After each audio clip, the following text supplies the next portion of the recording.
So, what can we all learn from advertising agencies and management consultancies? We know they hire some of the smartest people. They work incredibly hard and it's not for everyone. These dedicated people who make ads, websites, content, strategies, loads of things, these are some of the most entrepreneurial and resilient people you're likely to meet. We know they change other businesses, but what's driving them? How do they positively build their own cultures? In episode 2 of the Company Road podcast, I'd love you to meet my old mate Marcus Iles. A fellow Brit, Marcus is a globally awarded creative strategist. He's worked for many globally recognised brands, including HSBC, Renault, Nissan, Heineken, Pfizer, Bank of England, and a ton more. Before life in management consultancy, Marcus worked as a global executive creative director in advertising, where he learned to harness the power of strategy and creativity to change beliefs, mindsets, and behaviours. He now works as a consultant and is founder of strategy catalyst Manifestive. Marcus and I go back many years. Actually, since I first started out in my career, we worked together in one of London's finest integrated marketing agencies back in the heyday. It was so good to catch up with him as we both started and ended up in the same place. We're both now in the business of organisational design and accelerating business change. He's a passionate and an expressive soul. He's a brilliant writer, and you'll know this from his diction and his turn of phrase. He's a great thinker and actually a bit of a provocateur, a true creative in that sense. So as you'd expect, each of my questions may have sparked a quip, a tangent, or a giggle at the very least. In this episode, we take a fresh look on working life and the dynamics of coming to grips with oneself. We explore what it means to let curiosity run wild in an organisation, be that in a large, small, or a startup business. This was quite a philosophical chat in the end, so I'm excited about sharing a bit of a brain warmer this Wednesday. Oh, and one other thing. When we first hit record, we got chatting about the jingle from the show, and Marcus was keen to start the session with a short serenade of the podcast intro music. Something to get him in the mood, you know. True fact, the jingle was actually my attempt to break away from stock audio clips, and it's the intro to Late Shadows, which is a song that I recently wrote. Perhaps that's a story for another day. Anyway, I didn't grant Marcus the song request, but he was fine without it. So enjoy this week's show, you're in for a treat.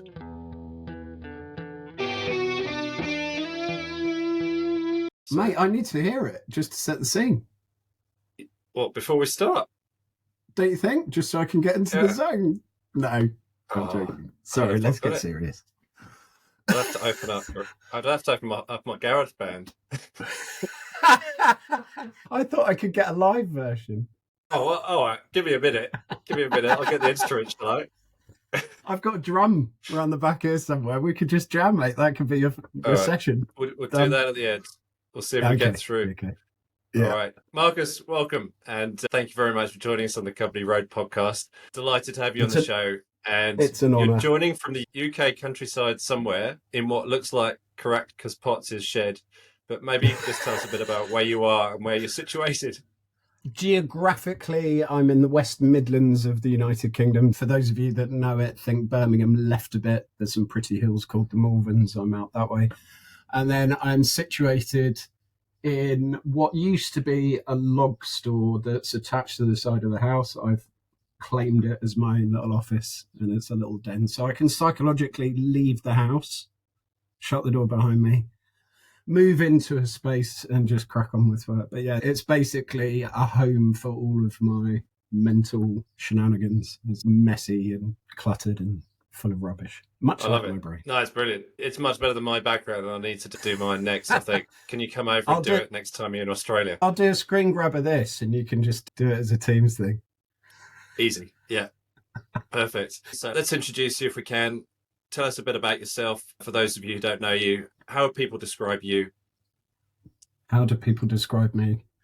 Hopefully they describe me as a fairly energetic, creative person. I guess background-wise, I've spent most of my career working as a creative in the communications, typically advertising type setting, up to 3 or 4 years ago, where I left for various reasons I'm sure we'll get into later, and went into the world of management consultancy, where I've existed ever since and thoroughly enjoyed it. So I'm a kind of weird blend of strategy, creativity, and management consultancy. And in this show, we talk a lot about entrepreneurs and thinking about how within an organization, you're able to affect change in one way or another. Tell us a bit about your own slants on that. Do you relate to being an entrepreneur? Have you thought about it before? What are your thoughts there? I love the phrase. I really do. I think part of the proposition that I've got for my own clients now is to try and inspire and raise entrepreneurs up within any organization that I work with, which is why this chat is so appealing to me.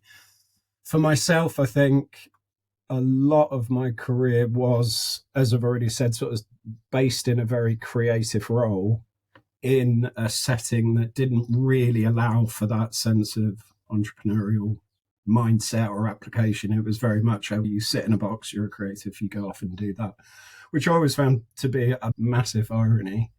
So, yeah, I think that whole opportunity for organizations to not just spot people who have that lateral thinking, that opportunity to solve problems differently, that opportunity and talent to be able to inspire others, but spot them, but then celebrate them, raise them up, make them a real force for good within an organization. I think it's the way business has to go.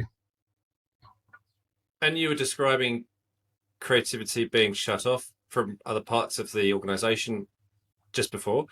Tell us a bit about that. Do you think that's how you were saying that's how it shouldn't work? But why is that? It's a really weird one, creativity. As a title, it's a really onerous title. I think as a creative agency, you have that as your badge of honor. So I guess as a client, you're expecting the whole business to be creative and inspirational and have an ability to innovate and think differently. But inside creative agencies, for most of my career anyway, I'm sure things are changing.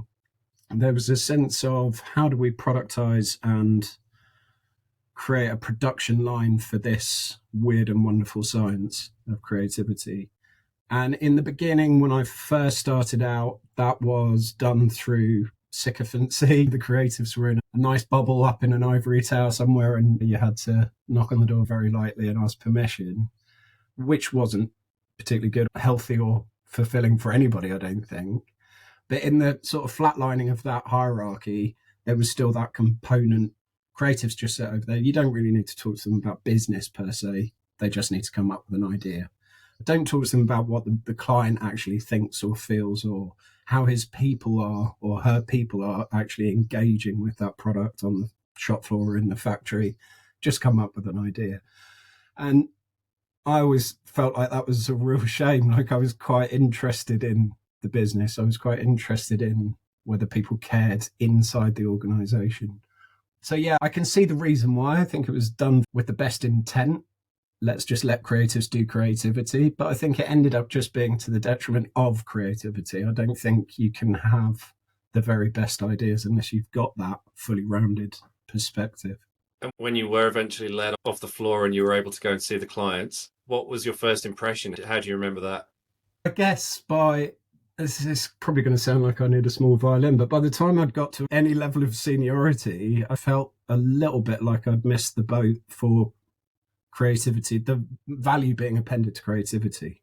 It was like a necessary evil. By the time I was talking CMOs, they were very good, very well-intentioned CMOs. I was really lucky to do some really exciting campaigns and all that sort of stuff. But across the board, there was just a feeling of tiredness, exhaustion, a kind of let's not rock the boat. I want to get my 0.5% incremental growth. Don't want to lose my budget. So yeah, I like it. I like that idea, the really big scary one, but I'm definitely going with option 3 because it's just safer and we all know where we're at. And I can plug in optimization here. I've got creative production and technology there. It gets localized. Everyone's a winner. I don't remember any explicit conversations with my clients where they said as such. It was more like a feeling of frustration, malaise, maybe, where people were just like, look, again, like quite a productized attitude to creativity. Idea slots in here, optimized technology applied, distribution sits here. We make sure that we've got our year on growth. Everyone's a winner. And again, I guess trying to tap on the door at that stage to say to clients, yeah, but what do your people think? Why are you different from your own point of view? Felt like a little bit too little, too late in terms of my own role at that time. So hence the move to management consultancy, really. And just thinking about that transition, it feels like we were talking about entrepreneurs before. Do you feel like within an advertising agency, you can be an entrepreneur? Do you feel like it was easier to do once you'd split and gone into management consultancy and actually you were living within another company's culture? For me personally, absolutely, it was easier. But I guess that's at least partially to do with my own attitude to authority structure and wanting to make an impact. And I think this is where running my own business is the best thing for me. And it does create a bit of a lens by which I see the industry. So I look at the creatives who I still know and love within advertising, and my heart aches for them. I want them to be able to change things. I want them to be able to use that talent for much more than just, and I say that with massive respect to advertising, but I want them to be able to do that for much more than advertising. So I don't think it's easy. I think advertising has always had the problem of value. How do you append a value to an idea? And I totally understand why it's got to the stage that it's got to. But I also understand a client's mentality. If they've got two choices, one is a much more binary, I know I'm going to get eyeballs, clicks, some kind of return that's measurable, even if it's quite small, through this kind of application of optimization and just whatever channel mix that I'm being sold by my media agency, or an entirely new idea. I'm not sure that I would put my budget on the latter. I would love to slate advertising for being really rubbish at looking after creatives, if I'm honest, but I don't think I can do that. I think there's a really huge amount of good intent and actually a really good understanding of where clients' pain points are. They want reassurance in a world where creativity in itself isn't particularly reassuring. Creativity is by its nature pretty scary. So it's a really difficult thing to sell. Absolutely. And just thinking about your journey, you've been in it for a little while before you decided to make the transition. You were in advertising agencies predominantly. Tell us about the change that you saw during that time and your license to affect change where possible and to maneuver. Do you feel like that changed over time?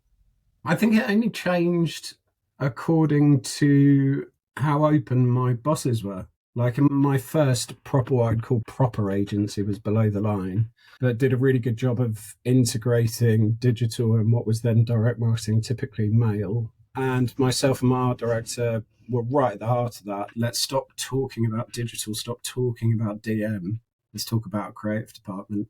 And part of that strategy, which I'd like to think I totally supported for our ECD, was breaking out of the little rooms of copywriter and art director, that ivory tower I was talking about, which was really held and owned by the DM boys and girls, and making it much more open plan, much more fluid. We broke up teams and digital creatives work with offline creatives. And I think the product was a lot richer for it. So yeah, I was very vocal in supporting that and trying to be part of it. Was it the right thing to do? Who knows? But I think that sense of it can't just carry on being the same. And I get that is the nature of change for me. If we're not, then there's a degree of fear that I personally have that if you're stagnating, you're effectively dying. I guess I've always gravitated towards leaders who are open to that way of looking. That's how I am, and I look for people who will lead in that way, if that makes sense.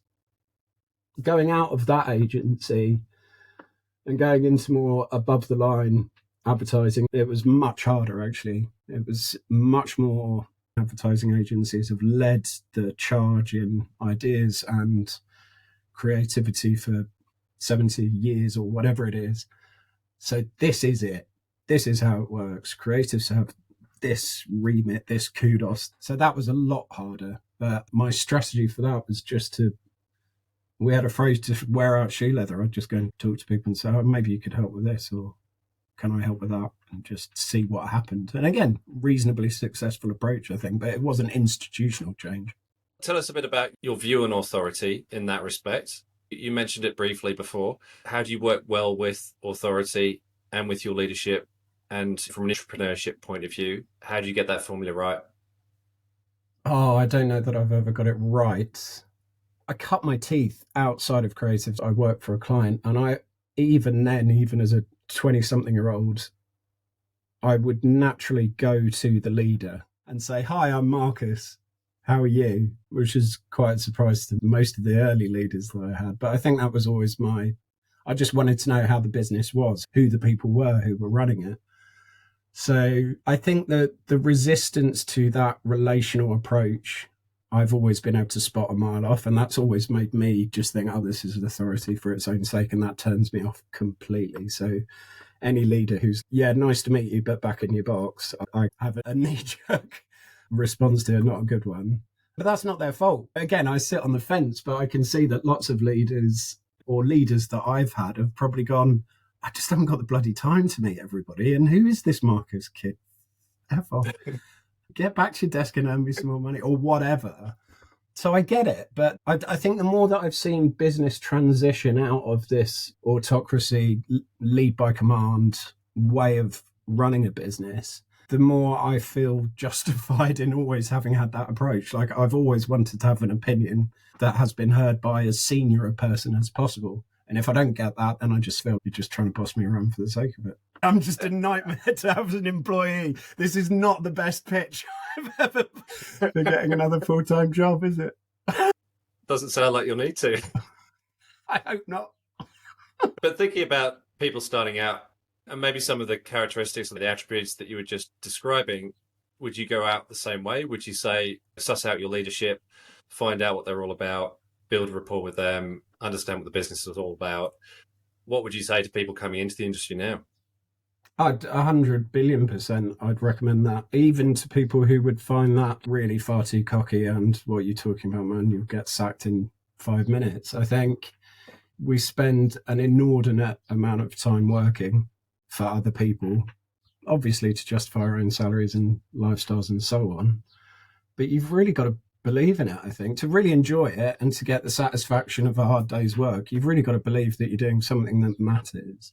And the only way to really understand whether that's true or not is to talk to the people who are making the decisions. And I think get a feel for how they are as human beings matters a lot. It really does. I've worked in organizations where that sense of the commoditization of staff is palpable. And that's given me total license to say, thanks, but no thanks, I'm off.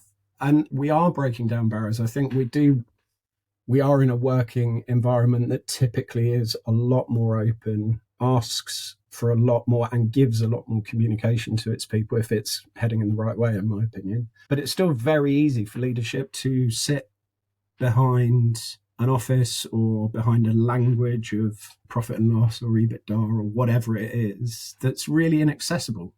And that makes the believability of what they're trying to do really hard for people who are starting out. I'd always recommend, if it's not built into your onboarding, you grab as high a leader as you think you can get away with and buy them a coffee and have half hour, find out what their lives are like, find out what they're passionate about, find out how they deal with people. So you're interviewing them. Is that your approach?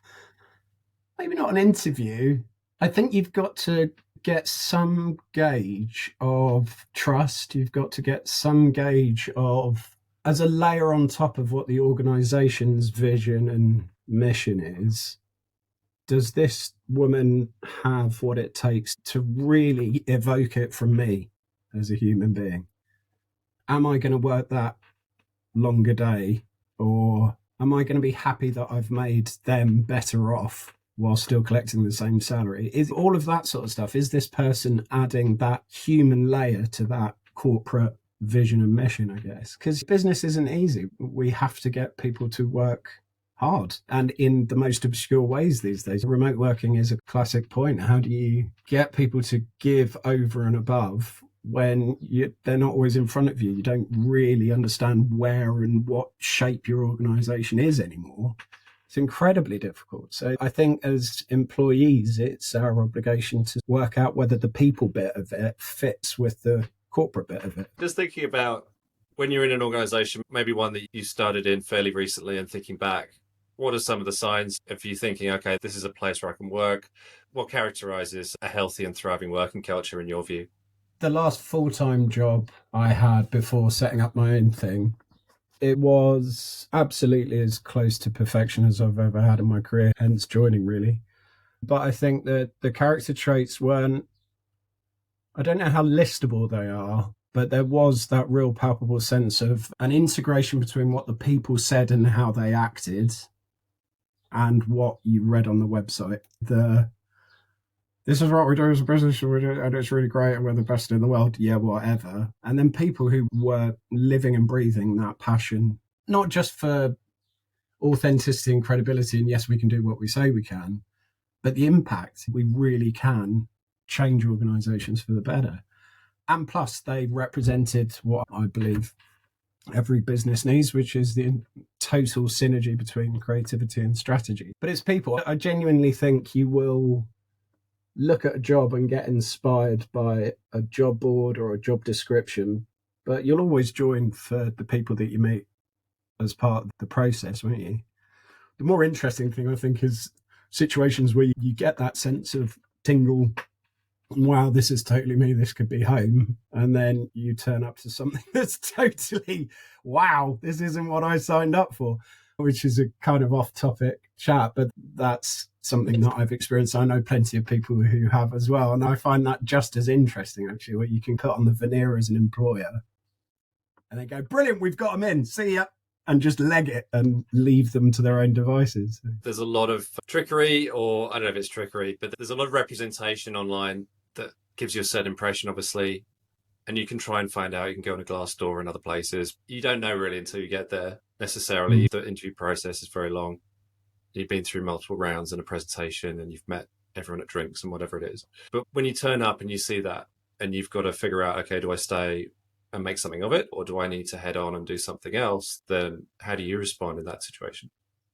As a professional supplier of services that I would like to think seek to help clients overcome that schizophrenia, I could put that lens on, which is that onboarding new employees is such a crucial representation of how your business's passion and vision meets with the actual experience, the lived experience of people coming into the business. It's such an important opportunity to gauge whether there are any differences.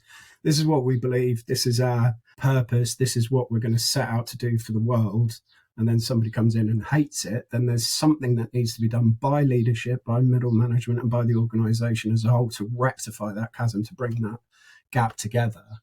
But as an employee, it would be easy for me to say as an observer, but my advice to anybody would be find that most senior person that you can get hold of for a coffee and be really honest, because they have to know. Like, if there's that kind of fracture, and it happens far too regularly, ultimately that will be shown in the company's performance. That will have a direct impact on the bottom line. So whilst you're in employment, even if it's only for that day before you pack your bag and never see them again, you've got an obligation to say, guys, this is a problem. You are not going to produce at your optimum if people are coming into an office and feeling this way.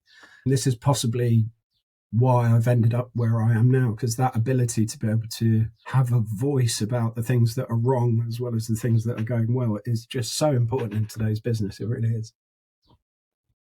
It strikes me as being quite instinctive, in that you've read about what you think you're going to get and you turn up, and it's either feeling right or it's not, relative to your preconception, or you want to have that validated in some way.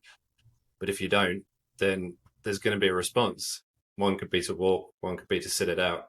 Have you been in the situation where you haven't known how it might play out over a longer period of time? And what have you done in that situation to try and find out more about the organization that you've been working for? Yeah, and I think maybe it's happened once or twice where I've thought, give them the benefit. It doesn't feel right, but give them the benefit. Not all of it's instinct and intuition. I've not had this, but I know plenty of organizations that suffer from it. If during the onboarding process you don't feel like you've got the empowerment that you signed up to in the job spec, or you haven't got the tools, or you haven't got the pay even, there are tangible demonstrations of them not living up to their promise. But I think in that intuition, if it is about the feeling, which tends to be more of a culture thing, doesn't it? If there is clearly some schism going on and people aren't happy, or there's a bit of backbiting, or people just are frustrated even, I've given it the benefit once or twice. But the one that I'm thinking of, it was absolutely right that I left. So I left before the end of the probation. I don't see any problem with giving people the benefit, though. I think every employee in an organization should, or at least theoretically has the chance to make things better if they're a bit crap, as well as make things worse if they were going quite well. Like, you all play your part. So I've also been in situations where people have, maybe this is a different way of answering it, but I've been in situations relatively recently, although obviously I've been working for 125 years, so not recently, but relatively recently, where there was somebody in a people function who was pointing out this problem with onboarding, pointing out that there was a bit of a culture thing, pointing out that things weren't right, pointing out.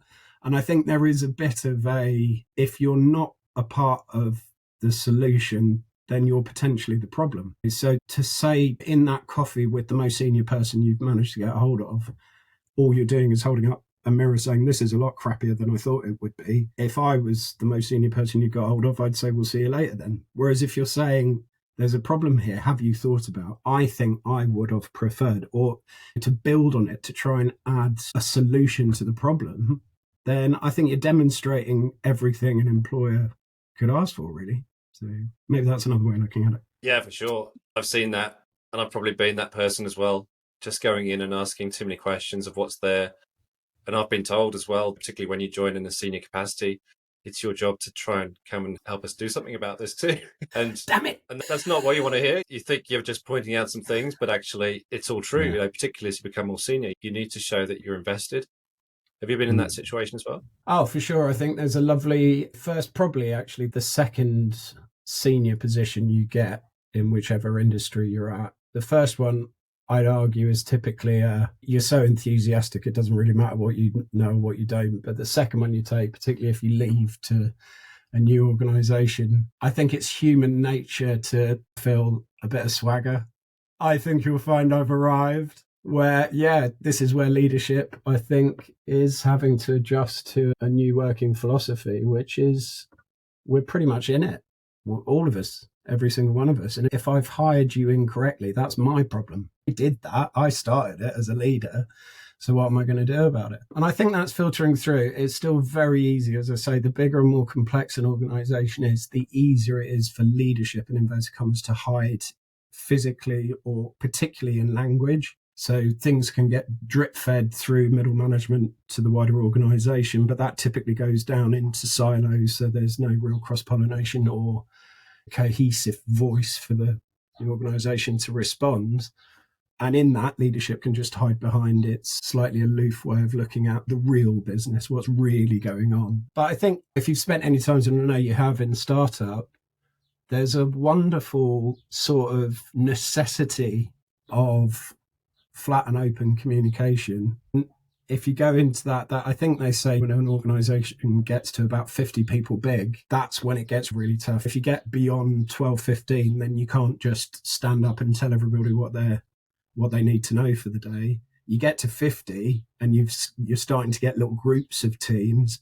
And suddenly, whether you like it or not, as a leader, you're withdrawing into that little inner circle. And that is so difficult to fight against. But I think that's what I say to the smaller clients that I work with, is that's the bit you've got to be self-aware about, that people need to feel part of something. If you withdraw, they won't. It's as simple as that. So that's a very rambling answer to the question. No, that's good. Rambling is what we want on the podcast. That's what the podcast is all about. Tell me about it the other way around. So imagine, has this happened to you where you're in the leadership position and somebody joins your team and then they're the ones that leave because of the onboarding experience and because of some of the things that you may have pointed out? So you're the leader, you're the hiring manager, and somebody's joined your team and they don't think it's what they're expecting. Has that happened? For sure.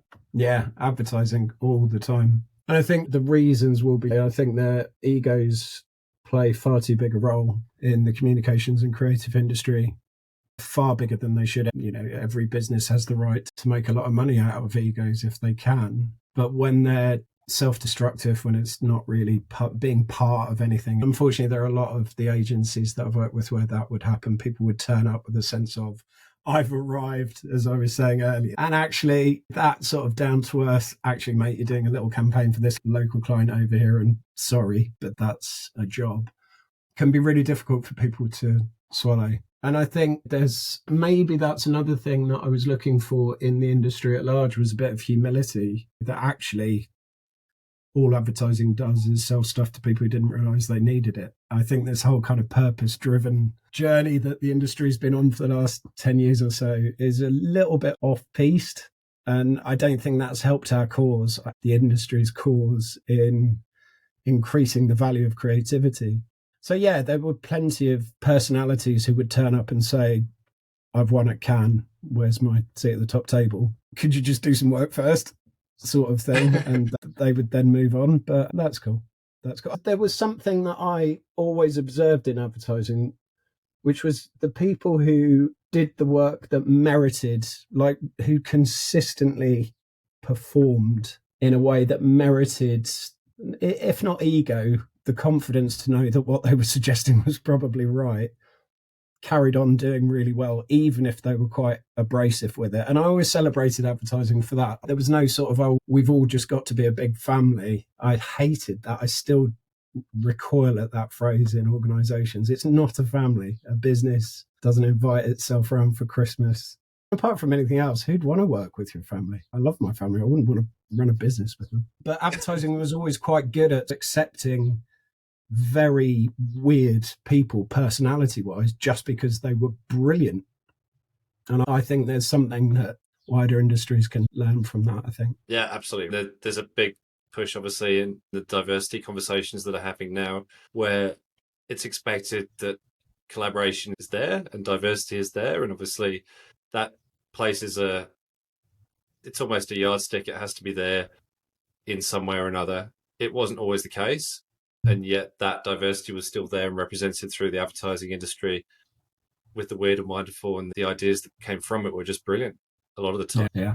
But maybe that kind of madness and that eccentricity, it's too hard to manage these days. There's still a lot of diversity. There's still a representation that's ever growing now, but actually it can be quite easy to fall out of line when things are said, and it's not always cookie cutter kind of team environment. Business doesn't exist in a bubble, does it? If you look at wider popular culture, and I'm far too old to say that phrase, the internet has taught us to be very black and white, vociferous in our opinion.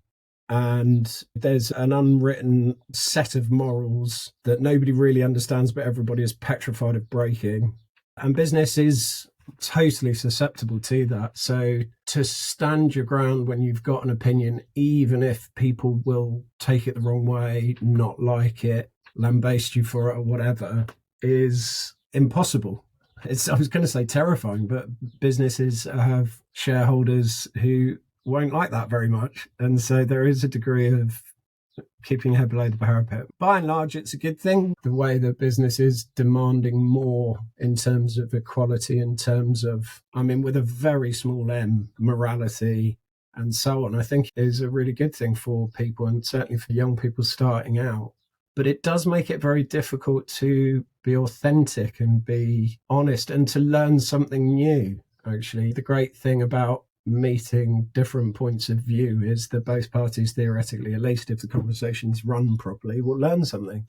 That whole environment is harder to come by. So great DE&I, because obviously the whole point of having a diverse workforce is that you get better ideas and better ways of working and better output. But can people open up and confront each other in a safe and trusting environment because they've got that diversity in front of them? That's a totally different issue, I think, which is why psychological safety is such a buzz phrase at the moment, isn't it? And I think to invest in that as a leader is a really good investment. That is ultimately where you're going to get your innovation.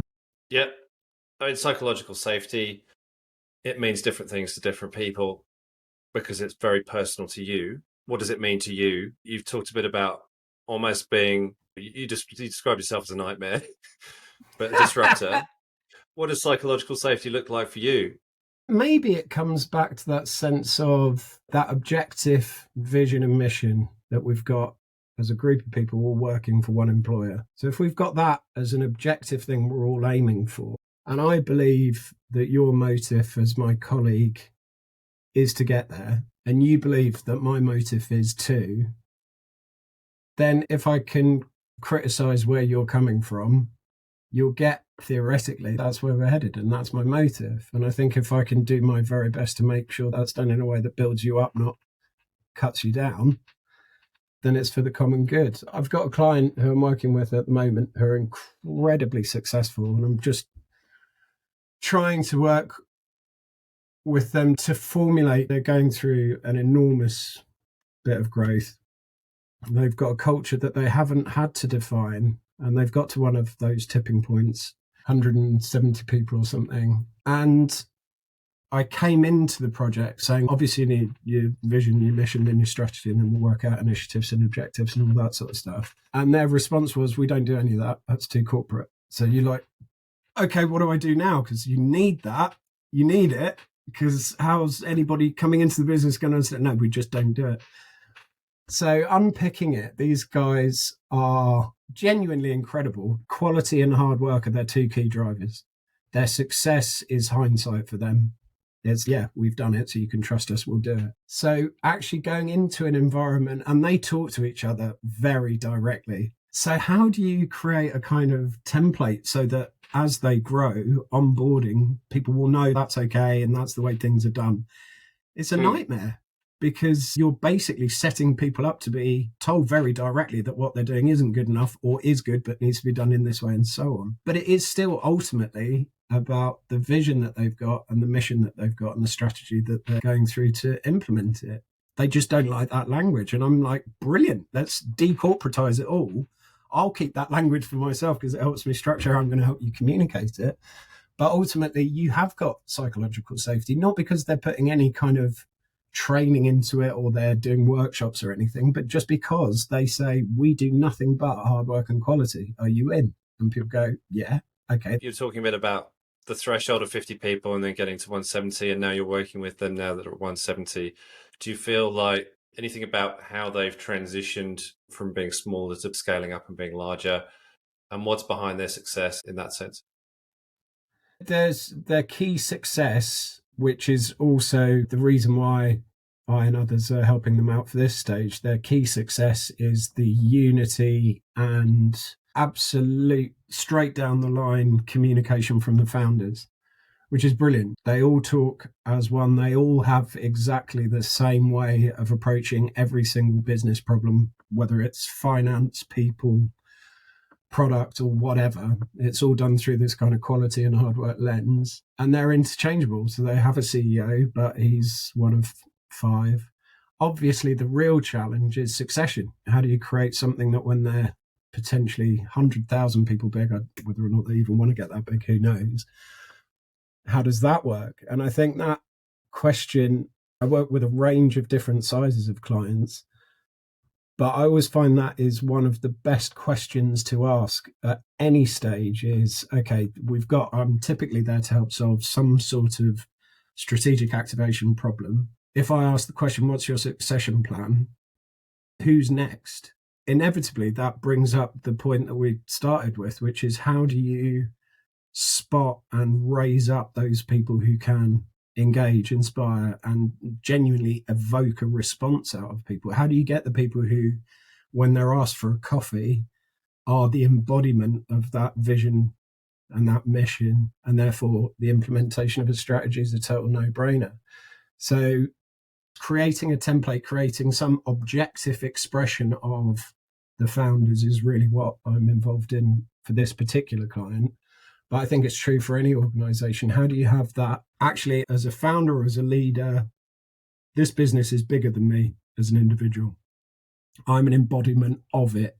So what's the objective thing of it that I can embody rather than how can everybody be like me? It's a really complicated way of answering, but I think that is an absolute mind scramble for many more egotistical leaders, is how do I create a bigger thing out of the business and its vision and its mission than me? It's a great conversation to have with people, that's for sure. Absolutely. And it can sound a little bit abstract, particularly when you're not using strategic documentation to back it up and there isn't a 300-page version of that written somewhere for everyone to read when they first arrive. Yeah. I get the feeling as well that there's a lot of short-termism, not in terms of just defining it, but also in terms of proximity and relevance to me and what it means to me right now. So if you're just joining an organization, you've got a surface level of understanding of what that will mean. what that mission is and how I'm going to play a role within that context. But what you're going to do about it is still very focused on the now and the things that you can affect in a fairly short space of time. And a lot of businesses still run where you're looking at what's happening this week, next week, or this quarter, and it's not bigger than that. That's all you're focused on. How do you give people that sense of gravity and inspiration and excitement around something that's broader and much bigger? It's a real challenge and a great question. I think half of me wants to say that you have to embrace it, that the speed of change, the acceleration of change for businesses is increasingly bewildering. It's not just that if you're not changing, you're dying. It's the how do I keep up with the change? Strategy in itself is a great place to start. No strategy that's ever written by a leader or a leadership team is ever the strategy that actually achieves its objectives. They need constant iteration, occasionally rewriting. We've got global pandemics under our belt to tell us that. And I think there's a kind of fallacy in the security of business. And talking for myself personally, having taken the leap to start my own thing again at my venerable age, there is a constant sort of, oh, crikey, wouldn't it just be easier if I had a paycheck? But it's a fallacy. No business is in a position where it can really cater for the future, but we all need that sense of, but this is going to be okay, isn't it? So one way that I try and help clients is to say to them, let's look at what you want to achieve in 18 months with a total open-minded point of view on whether or not that needs to change. Now, how do we create something that inspires people with their individual job to do for that 18 months? Going back to startup, where you've got half a dozen people, maybe they've got seed funding or whatever. Everybody knows what they've got to do, and it's far too much, but they know what they've got to do. You get to a business of 155,000, and everybody gets that it's a good place to work and it's okay. But what is it we're trying to do over the next 18 months? What is the risk of us not doing it? Where is that sense of inspired urgency in joining this business and being a part of its success? So I think that's what I try and inject into the work that I give my clients. I genuinely think, I know it's me as an individual, it's definitely the sort of thing that inspires me, but I think maybe being a bit more frank and transparent with their people. I think businesses could probably benefit from treating their people like grown-ups, to say, look, there's a big risk if we don't do A, B, C, D, E, F, and G. There's a massive opportunity if we do. But this is what's in it for you. This is what's in it for your team. This is what's in it for us as an organization if we succeed. So embrace it. That tends to be, probably not that bluntly, but that tends to be my advice to clients. Embrace that unknown, embrace that need to change and change consistently, I think. Yeah, we've talked about psychological safety and linking that to this point. It feels like for some, the paycheck and almost a static work environment would be totally comfortable. You'd come in Tuesday morning, you'd know exactly what was going to happen. The meeting format would run the same way as it did last Tuesday, and you might have some different actions, and you'd come back to the meeting the following Tuesday and talk about them. It feels like there's a lot of comfort in that. And I'm thinking about startups and the world of just slicing that into so many pieces and just turning up each day and being present and not knowing what the day will bring. That would be completely daunting for some people. Yeah. How do you feel it can be managed as a whole, even though there are so many different preferences for psychological safety and within the world of work? I guess I don't want to be flippant about this because you're right. It's a quagmire of issues. But I think there's something in the joy, the satisfaction in doing a really good day's work.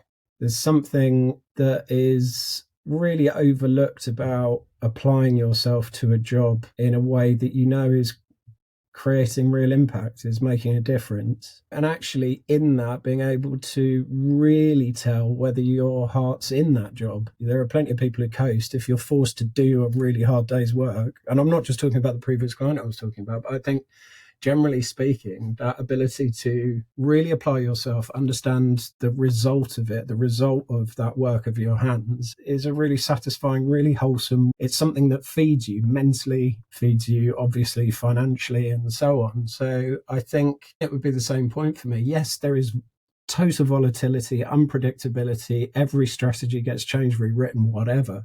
But the thing we're asking you to do can be really consistent. That A, B, and C can be really mundane, but it's going to have massive impact. So the security is less about that. Maybe it goes back to a little bit of the kind of purpose driven distraction that advertising's been on. It's less about the business is going to change the world, maybe, and more about what you're doing today is making a really definite but incremental difference to how we operate, what we do for our clients or customers or whatever, and so on. And again, it's transparency. I think pre the Industrial Revolution, when we were certainly in the UK and I guess everywhere, it was an artisanal sort of approach to business, wasn't it? It was farming, it was making stuff. Everybody knew what they were doing and everybody did it. And that was it. And it was family, it was community, and you got on with it. And then suddenly there was that extraction of that into people who ran a business and people who were paid to make it succeed. And I don't think we've ever really recovered from that. I think there is still a perpetuation of the leadership know that the only way they can fulfill their strategy is through the people who are working for them, but no real transparency to back that up. It's lost in either the leadership language or in the kind of the panic that everything's changing, but don't tell our people because they need security or whatever. I think we're not really working as hard as we need to just be transparent about the good and the bad bits of having a job, maybe. That's such a good point around how work came about and the fact that you're once a maker or do a master of your craft in some sort of way. And then all of a sudden you're leading a company doing just that, but not really doing it because somebody else is doing it or a team of people are doing it. And yet you're still expected to know enough about it to obviously evolve the company, evolve the proposition, keep it fresh, innovate. There's a lot to balance there from a cultural point of view in defining that, but also setting up for a culture of innovation. How does that best get set up in your view to allow for that kind of blend of expertise, but constant evolution? First and foremost, turn up for the coffee that the new starters asked you for. Be visible, walk the floors, create touch points and opportunities, moments that will really matter to your people where you are visible and where you and your leadership are saying the same thing. And I think, again, that is actually really helped by having that objective expression of your vision, your mission, and your strategy, having a thing that you can all say out loud together. You can localize your own individual teams, but something that you've all co-created. So it's your language to your people and something that they can really understand and get back. I think there's a lot to be learned from advertising in terms of understanding your customer. It's a real science in communications, isn't it? Just getting those insights about what really will cut through, connect and drive commitment from the people you're trying to communicate with. And yet in business, certainly with very large, complicated organizations, I don't know there's that sort of emphasis. I know that there's the ability to, you've got a captive audience, but how many leaders really have access to live, ongoing insights about who their people are, their ages, demographics, what they listen to, the news sites they read, the stuff they're interested in. But getting that gives you a platform to be able to connect. And in that visibility and that ongoing communication, you're talking to people who will think, wow, this guy gets me. Or this woman gets me. So I think those things, and then obviously flippancy abounds, but I think you've got to do what you say you're going to do. There's got to be an authenticity about what you say the business is up for, what you say the challenges are, what you say the opportunities are, that's borne out in how you act. And that is really difficult when business is constantly changing. It's a great quarter. We're all safe. Everything's brilliant. Let's go. 3 weeks later, what do? We've got to make cuts. So it's not easy, but there has to be transparency in that. There has to be a sense of treating people like grown-ups, I think.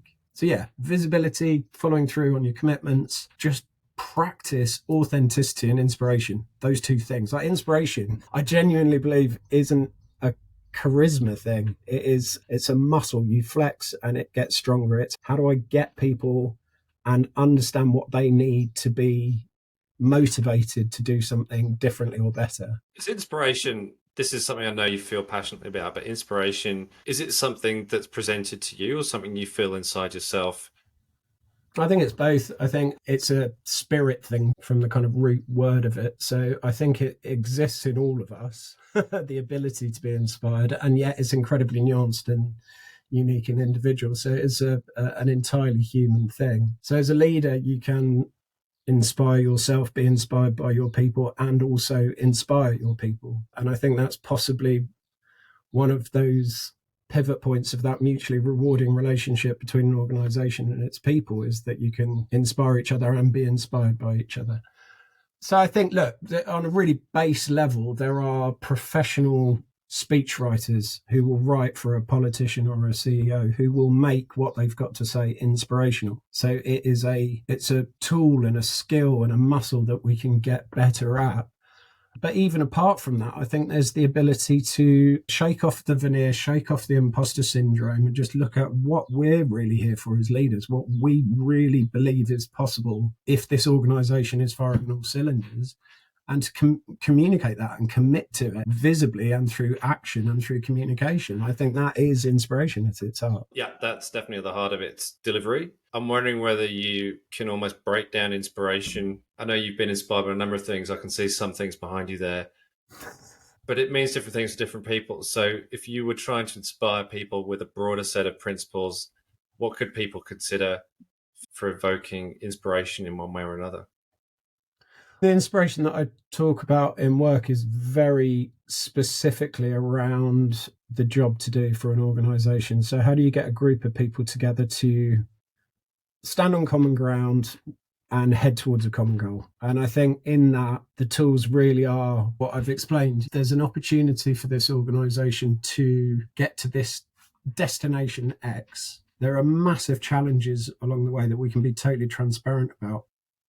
But for authentic and credible reasons, A, B, and C, they're totally doable.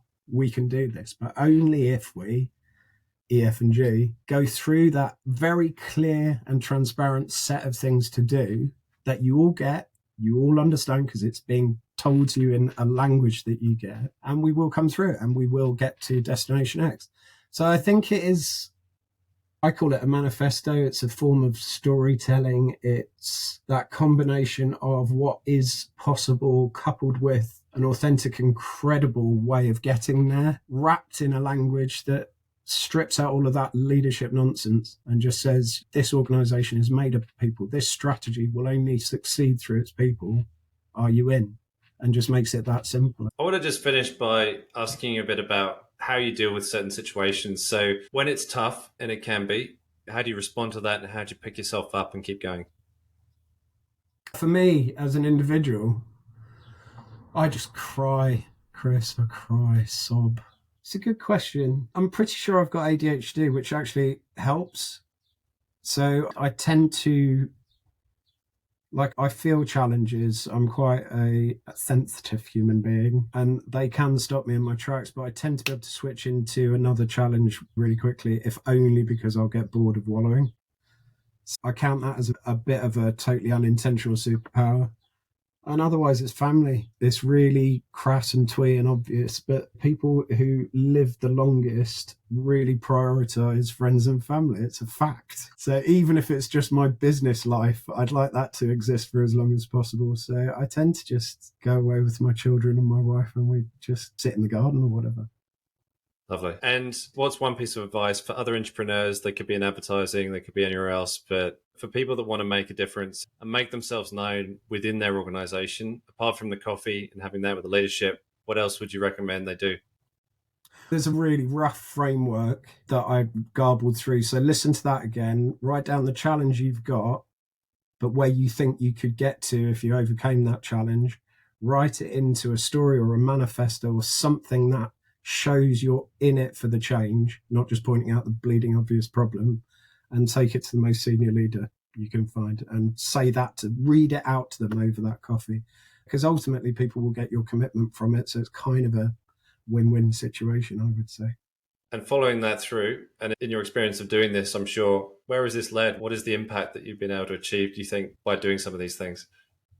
At the very least, you have the catharsis of knowing you tried. Like, you played your part in, however big an organization, you've played your part in improving it. Best case scenario is that people recognize you for the entrepreneur that you are. Best case scenario, for me, I think I have arrogantly or cockily weaseled my way into much better opportunities just by pointing out the bleeding obvious with a build, with some kind of opportunity to improve it. I think that the attitude has actually brought me to the best place, which is just running my own thing and having my own sense of control and my own manifesto, if you like. So I don't know whether other people would count that as something to aim for, but for me, it feels like the natural progression for that way of looking at work.